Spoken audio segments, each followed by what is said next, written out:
Ear ring. అట్లా అన్నీ ఇవి ఇయర్ రింగ్స్ కలెక్షన్ చేసి ఇందులో బాక్సులు అక్క ప్రజెంట్ చేసింది ఫ్రెండ్స్. ఇది మా అక్క ఇచ్చింది నాకు ఇలా యూస్ చేసుకున్నామని.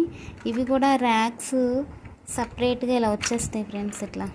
ఇలా తీసేసుకోవచ్చు. మనకు అవసరం లేదు అనుకుంటే ఇక్కడ ఏమైనా చైన్స్ పెట్టుకోవచ్చు. ఒకటి తీసేసి చైన్స్ అవి సరిపోకపోతే, లేదు అవసరం లేదంటే మళ్ళీ ఇలా సెట్ చేసుకోవచ్చు. ర్యాక్స్ లాగా బాగుంది ఫ్రెండ్స్.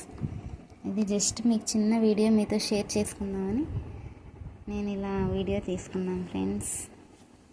బాగుంటే లైక్ చేసి, షేర్ చేసి, సబ్స్క్రైబ్ చేయండి ఫ్రెండ్స్. నా వీడియోస్ మీకు నచ్చినట్లయితే please like, share and subscribe. ఇది చిన్న బుట్టలు అంటే నాకు చాలా ఇష్టం. ఎక్కువగా బుట్టలే ఉంటాయి ఫ్రెండ్స్ నా దగ్గర. వేరే కలెక్షన్స్ తక్కువ ఉంటాయి.